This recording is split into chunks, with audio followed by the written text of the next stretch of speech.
Hello दोस्तों, विहान कहानियाँ में आप सभी का स्वागत है। एक समय की बात है, रामपुर गांव में भोलानाथ अपने परिवार के साथ रहता था। भोलानाथ का रामपुर गांव में ही अपना मेडिकल स्टोर था। भोलानाथ को दवाइयों की बहुत ही अच्छी जानकारियाँ थी। वह अपने मेडिकल स्टोर पर बहुत ही मेहनत और ईमानदारी से काम किया करता था। सुनो वैशाली, मैं स्टोर जा रहा हूँ। सुनिए, भगवान जी की आरती तो लेते जाइए। भगवान के आशीर्वाद से आपका दिन शुभ होगा। वैशाली, तुम्हें पता है ना, मैं भगवान पर बिल्कुल विश्वास नहीं करता। मैं सिर्फ अपने कर्मों पर विश्वास करता हूँ। मैं अपना काम ईमानदारी और मेहनत से करूँगा तो मेरा दिन अपने आप ही शुभ हो जाएगा। भोला का स्वभाव से तो बहुत ही ईमानदार और दयालु था, परंतु वह भगवान पर बिल्कुल भी विश्वास नहीं करता था। वह नास्तिक था। भोलेनाथ को ताश खेलने का बहुत ही शौक था। उसे जब भी समय मिलता वो अपने दोस्तों के साथ मिलकर ताश जरूर खेलता। अरे भाई भोलानाथ, ये दवाई देना तो जरा। जी भैया, अभी देता हूँ, ये लीजिए अपनी दवाई। भाई भोलानाथ, एक तुम ही तो हो इस गांव में जो बिल्कुल सही दवाई देते हो। आज मौसम कुछ खराब सा लग रहा है। लगता है बहुत तेज बारिश आने वाली है। हाँ विजय भैया, बात तो आप सही कह रहे हो। बारिश तो बहुत तेज आने वाली है। तभी भोलेनाथ की दुकान पर उसके दोस्त आ जाते हैं। और भाई भोला, क्या चल रहा है? हम इधर से गुजर रहे थे, सोचा तेरा हालचाल लेते चलूं। हाँ हाँ, अंदर आओ, मैं तुम्हारे लिए चाय मंगवाता हूँ। फिर भोला के दोस्त उसकी दुकान के अंदर आकर बैठ जाते हैं। भोला और उसके दोस्त आपस में बातचीत कर ही रहे होते हैं कि तभी भारी बारिश शुरू हो जाती है। अरे ये क्या, बारिश शुरू हो गई? अब घर कैसे जाएंगे? थोड़ी देर की ही बारिश है, तब तक यही रुके रहो। वैसे भी हम आज काफी दिनों बाद मिले हैं। फिर रात हो गई, लेकिन बारिश थमने का नाम ही नहीं ले रही थी। भोला के दोस्त काफी समय से बारिश थमने का इंतजार कर रहे थे कि तभी तेज बारिश और तेज हवाओं के कारण बिजली भी चली गई। अरे यार, अब तो बिजली भी चली गई। अब बैठे बैठे क्या करें? क्यों ना हम मोमबत्ती की रोशनी में ताशी खेल ले। हाँ हाँ, अच्छा आइडिया है। वैसे भी इतनी बारिश में कोई ग्राहक तो नहीं आएगा। ये विचार कर भोला और उसके दोस्त मोमबत्ती की रोशनी में ताश खेलने लगे। दूसरी तरफ भोला के ही गांव में एक लड़का था। उस रात उसकी माँ की तबीयत बहुत खराब हो गई थी और वो अपनी माँ से कहता है, माँ मैं तुम्हारे लिए दवाई लेकर आता हूँ। दवाई खाकर तू अच्छी हो जाएगी। बेटा, बाहर बहुत तेज बारिश हो रही है। कहाँ इस बारिश में जाकर दवाई लाएगा तू? नहीं नहीं, तू बाहर मत जा बेटा, बारिश रुक जाए तब जाना।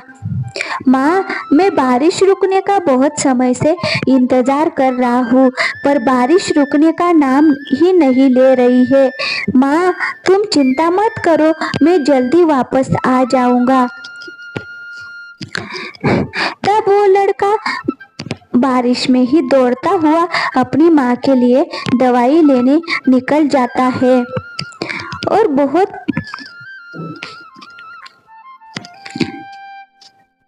आगे आगे चला जाता है। वो छोटा लड़का दौड़ा दौड़ा कर भोलेनाथ की दुकान पर आया। वो बारिश में पूरी तरह भीग चुका था।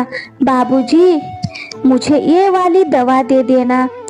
भोलानाथ अपने दोस्तों के साथ ताश खेलने में मगन था। उसने बच्चे की बात पर ध्यान नहीं दिया। बाबूजी, ओ बाबूजी, मेरी माँ को बहुत बीमार है। सारी दुकानें बंद हो गई है, एक आप ही की दुकान खुली है। आप दवा देंगे तो मेरी माँ ठीक हो जाएगी। बाबूजी, बच्चे की आवाज सुनकर भोलेनाथ आदि अधूरे मन से उठा और हाँ हाँ बोलो, कौन सी दवाई चाहिए?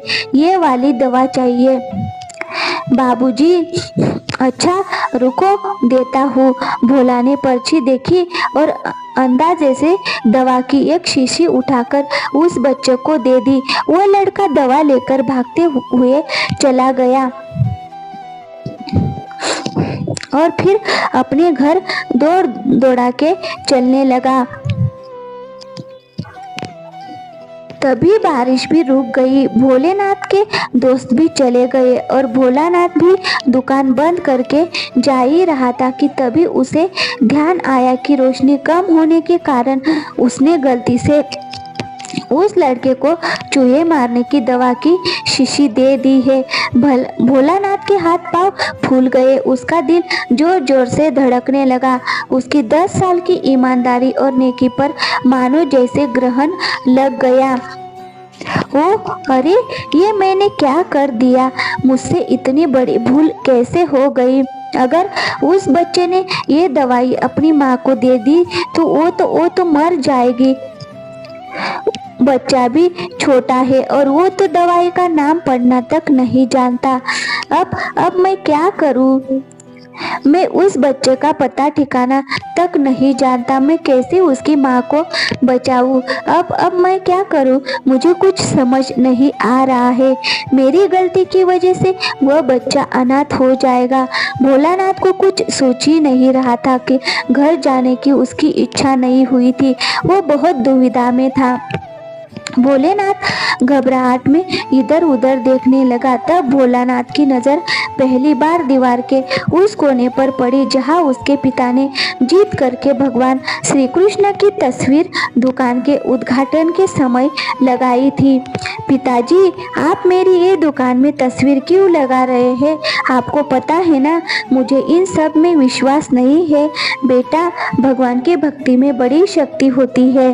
वो हर जगह व्याप्त होते हैं और हमें सदैव अच्छे कार्य करने की प्रेरणा देते हैं और अपने शरणागत का हाथ कभी नहीं छोड़ते। हे प्रभु, मैं बहुत बड़ा नास्तिक हूँ। मैंने तुम्हारे अस्तित्व को आज तक नहीं माना। तुम हर जगह हो, इस बात को हमेशा नकारा है। परंतु प्रभु, आज मैं तुम्हारी शरण में आया हूँ। कृपा करके मेरी दुविधा को दूर करो। यदि आप सच में हो तो उस बच्चे को उस जहर जो गलती से मैंने उसे दे दिया है, वो जहर उसकी माँ को ना पिलाए। प्रभु, यदि आपने उसे नहीं रोका तो उसकी माँ मर जाएगी। ये कहकर भोलानाथ भगवान के आगे रोने लगा। तभी भोलेनाथ को एक आवाज आती है, हे बाबूजी। जब भोलानाथ ने पीछे मुड़कर देखा तो वही छोटा बच्चा खड़ा था। क्या बात है बेटा, तुम्हें क्या हुआ? क्या चाहिए? बाबूजी, माँ को बचाने के लिए मैं दवाई की शीशी लेकर दौड़ता हुआ जा रहा था और मैं घर के पास पहुंच भी गया था, पर बारिश की वजह से आंगन में मैं फिसल गया और दवाई की शीशी गिरकर टूट गई। बाबूजी, क्या आप मुझे वही दवाई की दूसरी शीशी दे सकते हैं? मेरी माँ बहुत ही बीमार है बाबूजी, उनको दवाई की बहुत आवश्यकता है। हाँ हाँ, क्यों नहीं बेटा, मैं तुम्हें अभी दूसरी दवाई की शीशी दे देता हूँ। ये लो दवाई। बेटा, पर बाबूजी, मेरे पास तो पैसे ही नहीं है दवाई देने के लिए। कोई बात नहीं बेटा, तुम ये दवाई लेकर जाओ और अपनी माँ को बचाओ। और हाँ, इस बार थोड़ा संभल कर जाना। ठीक है बाबूजी। वो बच्चा दवाई की शीशी को लेकर वहां से चला गया। तब भोलानाथ ने राहत की सांस ली। अब जाकर भोलानाथ की जान में जान आ गई। हे प्रभु, आपका बहुत बहुत धन्यवाद। आज आपने मेरी लाज बचा ली। आपने मेरे हाथों से एक पाप होने से बचा लिया। भोलानाथ ने आज उस परम शक्ति को जाना। अब वह नास्तिक से आस्तिक बन गया। उसके हृदय में भगवान के लिए भक्ति और विश्वास जाग गया। ऐसे ही और कहानियों को देखने के लिए दोस्तों हमारे चैनल को सब्सक्राइब जरूर करना।